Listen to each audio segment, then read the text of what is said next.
السلام علیکم۔ کامل arts of diagnosis میں تمام ویورز کا اور تمام اسٹوڈنٹ کا خیر مقدم۔ دوستو، آج میں نے ایک سوال کیا تھا یہ ڈائگنوسس پہ بتاتے ہوئے یا کیس ٹیکنگ بتاتے ہوئے کہ جی ایڈریس کا جو ہے کیا اہمیت یا کیا امپورٹنس ہوگی، اور ایڈریس کی جو ہے بہت سارے لوگوں نے بہت ساری جوابات دیے اور بڑے اچھے اچھے جوابات دیے کہ ایڈریس یا پیشنٹ کی جو ہسٹری میں ہم نے آپ کو یہ بتایا تھا کہ یہ تین جو ہے کمپوننٹ ہیں ایک ٹائگا کے، یہ سمبل آف ڈائگنوسس ہے۔ تو اس میں ہم نے بتایا تھا کہ کمپلیٹ ہسٹری میں پیشنٹ کی ڈیٹیل ڈیٹا لینے کے بعد اس کا جب ہم ایڈریس لیتے ہیں تو ایڈریس کی کیا امپورٹنس ہے، یہ میں نے آپ کو بتانا تھا۔ تو بہت سارے لوگوں نے بڑا اچھا جواب دیا، لیکن دیکھیے ایڈریس میں سب سے اہم بات یہ ہے کہ ریجنل، ہر علاقے کی ایک ریجنل الرجیز ہوتی ہیں۔ جیسے کہ کوئی اسلام آباد میں اگر کوئی رہتا ہے تو اس کی جو ہے علاقے کی ریجنل الرجیز ہیں، یا اسلام آباد میں بہت ساروں کو پولن الرجیز ہیں۔ اسی طرح ریجنل ویدرز ہوتے ہیں، جیسے کہ بہت سارے علاقے ہیں، تھر کے علاقے ہیں، صحرائی علاقے ہیں، یا سبی وغیرہ، وہاں بہت زیادہ گرمی ہوتی ہے۔ اسی طرح جو ہے ریجنل جو ہے انڈیمکس ہوتی ہیں۔ ریجنل انڈیمکس جو ہیں، انڈیمک وہ ہوتی ہیں دوستو جو اس علاقے کی یا اس ریجن کی جو ہے کامن ڈیزیزز ہوتی ہیں۔ تو یہ جو ایڈریس ہے، ایڈریس میں ہم نے ابھی جو آپ کو بتائی ہے ریجنل الرجیز ہے، ریجنل ویدرز ہے، اور ریجنل جو ہے انڈیمکس ہے۔ اگر کوئی پیشنٹ تھر کے علاقے سے بہت ہی زیادہ گرم علاقوں سے اگر آپ کے پاس آتا ہے اور وہ بولتا ہے کہ جی مجھے جو ہے یہ پرکلی ہٹ ٹائپ کے دانے یا خارش بہت ہو رہی ہے اور اس طرح کی کیفیت ہے، تو آپ کو اندازہ ہو جانا چاہیے کہ بنیادی طور پہ تو یہ اس کو جو ہے نا پرکلی ہٹس ہیں، ٹھیک ہے۔ اسی طرح اگر کوئی الرجک رائنائٹس میں یا چھینکوں میں یا اسنیزنگ میں، کھانسی میں، یا کسی بھی قسم کی ایزمیٹک استھما جو ہوتا ہے، ایزمیٹک الرجی میں اگر کوئی آتا ہے تو آپ کو یہ اندازہ ہو جانا چاہیے، اگر اسلام آباد میں ہے تو آپ کو پتہ ہونا چاہیے کہ پیشنٹ جو ہے وہ دمے کی کیفیت میں ہے، ایزما کی کیفیت میں ہے۔ تو ہمیں ریجنل الرجی سے اندازہ ہو جاتا ہے کہ پولن الرجی، اور بہترین دوائیں پولن الرجی کی ہمارے پاس بہت اچھی دوائیں ہیں۔ تو اسی طرح جو ہے ریجنل ویدرز ہوتے ہیں، ریجنل انڈیمکس ہوتے ہیں۔ بہت سارے علاقوں کی بہت ہی اہم ترین اور بہت ہی کامن سی بیماریاں ہیں جو بہت ہی عام طریقے سے ٹریٹ ہو سکتی ہیں، اور اس کا علاج ایک اچھے طریقے سے کیا جا سکتا ہے۔ تو یہ تو میں نے اب آپ کو چھوٹی باتیں بتائی ہیں۔ اس کے علاوہ لوکلٹی کا جو ہوتا ہے بڑا جو ہے تعلق ہوتا ہے لوکلٹی کا۔ ریشنلٹی اور لوکلٹی ایک چیز ہے۔ بہت سارے علاقوں میں آپ نے دیکھا ہوگا کہ مختلف قسم کی کمیونٹیز یا قومیں آباد ہوتی ہیں۔ تو وہ جو کمیونٹیز ہیں، وہ قومیں جو ہیں، وہ ان کے اپنے کلچر ہوتے ہیں، ان کے اپنے جو ہے ریلیجنز ہوتے ہیں، ان کے اپنے لائف سٹائل ہوتے ہیں، رہنے سہنے کے آداب ہوتے ہیں۔ تو یہ بڑی اہمیت کا حامل ہے کہ اگر ہم ایڈریس پوچھتے ہیں تو ہمیں اندازہ ہونا چاہیے کہ یہ کس علاقے سے تعلق رکھتا ہے۔ تو یہ میں آپ تو ریجنل جو ہے وہ کلچر جو ہوتا ہے، اور ریجنل کمیونٹیز یہ جو لوکلٹیز ہوتی ہیں، نیشنز ہوتی ہیں، قومیتیں آباد ہوتی ہیں، تو ان کی بڑی امپورٹنس ہوتی ہے کہ ان کا ریجن کیا ہے۔ اور ریجن جو ہے مذہب جو ہے وہ اصل میں کلچر، اور کلچر جو ہے مذہب سے بہت زیادہ تعلق رکھتا ہے، اور کلچر سے جو ہے یا مذہب سے جو ہے ہمیں اندازہ ہو جاتا ہے کہ ان کا لائف سٹائل کیا ہوگا، یا ان کا جو ہے ٹرسٹ کرنے کا کیا انداز ہوگا۔ اگر لوگ ٹرسٹ کرنا چھوڑ دیں کسی چیز پہ تو پھر وہ کسی نہ کسی مشکل یا مینٹل پریشانی کا شکار ہو جاتے ہیں۔ دوستو، یہ میں آپ کو بتا رہا تھا۔ اگر ہم اس کو اور مزید نیچے کی طرف لے کے جائیں تو میں یہ بتاؤں گا کہ جو ریجنل ہائیجین ہے، اس کا بڑا تعلق ہے۔ اگر ہمیں علاقوں کو پتہ چل جاتا ہے کہ بھئی کون سے علاقے میں ہائیجین کی جو ہے ہائیجین کا فقدان ہے، وہاں پانی، جیسے کہ ابھی بہت ہی اچھے ہمارے ایک کے ڈی کے ممبر نے بتایا کہ پانی کا یا وہاں کی پولوشنس کا یا وہاں کے انداز کا بڑا دخل ہوتا ہے۔ تو یہ جو ہے ریجنل ہائیجین ہے، اس کی بڑی امپورٹنس ہے۔ اسی طرح ڈائٹری جو ہیبٹس ہیں، ڈائٹری ہیبٹس اور ٹینڈنسیز ہیں، ڈائٹری ہیبٹس اور ٹینڈنسیز کا ٹینڈنسی جو ہوتی ہے اس کا بڑا دخل ہوتا ہے۔ یاد رکھیے گا، ڈائٹری ہیبٹس کا اور ٹینڈنسیز کا بڑا دخل ہوتا ہے۔ بہت سارے جو ریجن میں بہت مرچ مسالوں کے ساتھ اسپائسی کھانے کھائے جاتے ہیں، جس علاقوں میں اسپائسی کھانے کھائے جاتے ہیں اس میں آپ کو اندازہ ہونا چاہیے کہ وہاں کامن سا ایلیمنٹ ہوگا، کامن سی کمپلین ہوگی جو گیسٹرائٹس یا گیسٹرک السر بھی آگے جا کے ڈیولپ ہو سکتا ہے. تو اسی طرح جو علاقے بہت ہی سطح سمندر سے بہت اونچے کی طرف ہیں وہاں کوائٹر کا یا وہاں چونکہ آیوڈین نہیں ہوتا, آیوڈین کی جو ہے نا ڈائٹ میں کمی ہوتی ہے, جس کی وجہ سے کوائٹر وغیرہ جو ہے بہت زیادہ کامن رہتے ہیں. تو ڈائٹری ہیبٹس کا اور ڈائٹری ٹینڈنسیز کا ہمیں پتہ چل جاتا ہے, اور ہمیں جو ہے اندازہ ہو جاتا ہے کس قسم کی ڈیزیز میں یا کس قسم کی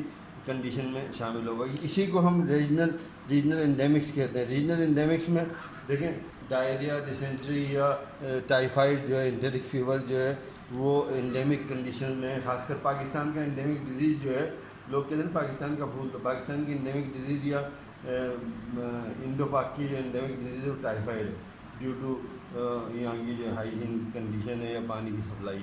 تو یہ بہت ہی امپورٹینس, مطلب بہت ہی اہمیت کا حامل ہوتا ہے. تو یہ جو میں نے آپ کو بتایا ہائیجین, اگر ہم اس کو تھوڑا سا اور اس طرف لے لیتے ہیں تو ہمیں پتہ چلے گا کہ بات یہ ہے کہ اگر ہم اس علاقے کے مطابق, ایڈریس کے مطابق اگر ہم سمجھ لیں تو ہمیں پتہ ہوتا ہے کہ اس علاقے کے لوگ کس قسم کے ٹریڈس میں یا کس قسم کے پیشوں میں یا کس قسم کے آکوپیشن میں وہ ہیں جڑے ہوئے ہیں, کن آکوپیشن سے, کن پیشوں سے جڑے ہوئے. اس کی بڑی اہمیت ہوتی ہے, کیونکہ اگر ہم اس کو دیکھیں یہاں آگے تو آکوپیشنل ہزارڈز ہوتے ہیں. کچھ آکوپیشنل ہزارڈز ہوتے ہیں. نیچر آف ورک میں نے اس لیے پوچھا تھا کہ آکوپیشنل ہزارڈز ہوتے ہیں. آکوپیشنل ہزارڈز کو اگر آپ نے آکوپیشنل ڈیزیزز کو اگر آپ نے پڑھنا ہے تو آپ پڑھیے الیاس کی کمیونٹی میڈیسن. وہ اس میں آپ کو جو ہے بہت زیادہ وضاحت کے ساتھ مل جائے گا. یہ الیاس کی کمیونٹی میڈیسن میں آکوپیشنل ہزارڈ جو ہے بہت ہی زیادہ تفصیل کے ساتھ آپ کو مل جائے گا. تو جہاں کس قسم کے آکوپیشن ہوتے ہیں, ہر آکوپیشن کا, ہر نیچر آف ورک کا کچھ نہ کچھ نقصان, کچھ نہ کچھ فائدہ ہوتا ہے. دیکھیے کچھ جو فزیکل ایکٹیویٹیز میں مبتلا ہوتے ہیں, کچھ ایسے پیشے ہوتے ہیں جو محنت طلب ہوتے ہیں, اور وہ فزیکل ایکٹیویٹیز کے ساتھ جو ہے نا ان کا نیچر آف ورک ہوتا ہے. بہت سے آفس میں بیٹھ کے کمپیوٹر میں گھنٹوں بیٹھے رہتے ہیں تو ان کو کمر درد یا اس قسم کی پرابلم ہو سکتی ہے. تو رکشہ ڈرائیورس کا میں بتاؤں کہ رکشہ ڈرائیور جو ہوتے ہیں یہ جو ہوتے ہیں ان کے موسٹلی لو بیک پین اور کمر میں درد وغیرہ یہ کامن سی بات ہے. کیونکہ دیکھیں یہ میں نے دیکھا کہ جتنے رکشہ ڈرائیورز ہوتے ہیں تو ان کے جو ہے کمر میں درد ہوتے ہیں اور لو بیک پین ہوتا ہے. تو میں نے پوچھا بہت سارے رکشہ ڈرائیور سے, پھر آدمی کی نیچر ہوتی ہے کہ تھوڑا سا انویسٹیگیشن کرتا ہے, تو معلومات کیا تو آکوپیشن میں رکشے ڈرائیور جو ہوتے ہیں انہوں نے بتایا کہ رکشے میں جو جمپس ہوتی ہیں, جو شاک ایبزاربرز ہوتے ہیں وہ پراپر نہیں ہوتے, اس وجہ سے ان کو درد رہتا ہے. اور وہ 12 گھنٹے 18 گھنٹے جاب کرتے ہیں اور رکشے چلاتے ہیں. تو میں یہ آکوپیشنل ہزارڈ میں آپ کو بتاؤں گا. تو ابھی میں آپ کو یہ بتا رہا تھا کہ علاقے کے اعتبار سے جو ہے, ایڈریس کے اعتبار سے یہ ساری چیزیں میں نے بتائیں. آکوپیشن ہوتے ہیں, ٹریڈس ہوتے ہیں, اور ساتھ ساتھ ریجنل ہائیجین ہوتی ہے. ریجنل ہائیجین کا میں نے بتا دیا آپ کو, اور ڈائٹری ہیبٹس کا بھی میں نے بتایا کہ جیسے اوپر جو سطح سمندر سے بہت اونچائی پہ رہتے ہیں وہ کوائٹر کا عموماً شکار ہوتے ہیں. اچھا, اگر آپ یہ دیکھیں کہ یہ جو آکوپیشنل ہزارڈز ہیں, آکوپیشنل ہزارڈز میں بہت کامن سی میں ایک بات بتاؤں, جو لوگ سیمنٹ کے کارخانوں میں کام کرتے ہیں, جو لوگ سیمنٹ کی فیکٹریز میں کام کرتے ہیں, ان کو سارکوڈوسس یا پھیپھڑوں کے امراض ہوتے ہیں, چونکہ مسلسل جو ہوتے ہیں. تو یہ جو ماربل فیکٹریز میں کام کرتے ہیں, جب ماربل کا ڈسٹ اڑتی ہے تو وہ طرح طرح کی جو ہے سارکوڈوسس میں وہ مبتلا ہو جاتے ہیں. اور اس کے علاوہ یہ ہے کہ یہ جو آج کل اس وقت کووڈ چل رہا ہے تو اس میں بھی بہت سارے لوگ جو ہے پھیپھڑوں کی بیماری میں مبتلا ہوئے, لیکن یہ وائرس کی وجہ سے ہوا تھا. تو لیکن یہ ایک ٹریڈیشنل کنڈیشن یا ٹریڈیشنل علاقوں کی جو ڈیزیزز ہوتی ہیں اس کے مطابق آکوپیشنل ہزارڈ ہوتے ہیں. جو ایک آدمی کمپیوٹر پہ مسلسل ٹیبل پہ موجود رہے گا اور نیچے دیکھتا رہے گا تو اس کے سروائکل اسپونڈیلوسس ہوگا, اور سروائکل اسپونڈیلوسس کا وہ شکار ہوگا. اسی طرح مسلسل کمپیوٹر پہ بیٹھ کر کام کرتے رہنے والوں کے ہزارڈ ہوتے ہیں. تو آکوپیشنل ہزارڈ بہت ڈیٹیل ہے, وہ جس دن مجھے آکوپیشن ہزارڈ یا آکوپیشنل جو ہے آپ کو بیماریوں میں پڑھا رہا ہوں گا تو بتاؤں گا. اس کے بعد ایڈکشن.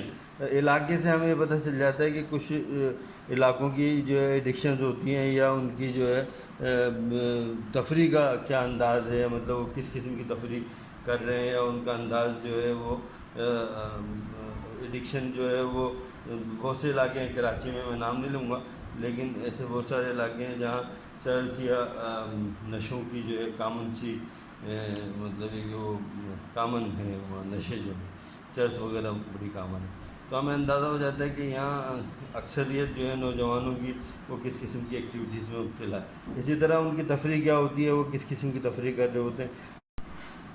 تو اسی طرح علاقے کی اکنامیکل کنڈیشن جو ہوتی ہے، کسی بھی علاقے کی ریجنل کی اکنامیکل کنڈیشن ہوتی ہے، اس کا بھی بڑا دخل ہوتا ہے، وہ فرسٹریٹ تو نہیں ہے، مسئلے مسائل میں تو مبتلا نہیں ہے، ان کے بعد جو سہولیات ہیں وہ کس قسم کی ہیں یہ بڑی اہمیت ہوتی ہیں۔ اسی طرح میں نے ایک سوال کیا تھا کہ سوشل ایکٹیویٹیز اینڈ فرینڈس، دوستو جس کی سوشل ایکٹیویٹیز نہیں ہوگی، جس کے فرینڈس نہیں ہوں گے، اس کی مینٹل بیہیویئرل یا ایموشنل ہیلتھ نہیں ہوگی۔ یاد رکھیے گا، کہتے ہیں کہ دوست انسان کو جو ہے وہ برا نہیں ہونے دیتے ہیں، دوست انسان کے لیے بڑی کارآمد چیز ہوتی ہیں۔ اسی طرح جو ہے جس کا حلقہ احباب جو ہے بہت وسیع ہوگا، حلقہ احباب زیادہ ہوگا، اس کا مطلب ہے سوشلی ایکٹیو ہے، اور جو اکیلا تنہائی پسند ہے، یہ اس میں تو بڑی امپورٹنس ہے کہ جو ایک اکیلا رہتا ہے تو اس کی کوئی اور دوا ہے، جو تنہائی میں رہتا ہے تو اس کی کوئی اور دوا ہے، یہ ہمارے خاص کر طریقہ ہومیوپیتھی میں بھی یہ بڑی امپورٹنس کے حامل ہے۔ تو سوشل ایکٹیویٹیز اور فرینڈ جو ہیں وہ اس کے مینٹل بیہیورل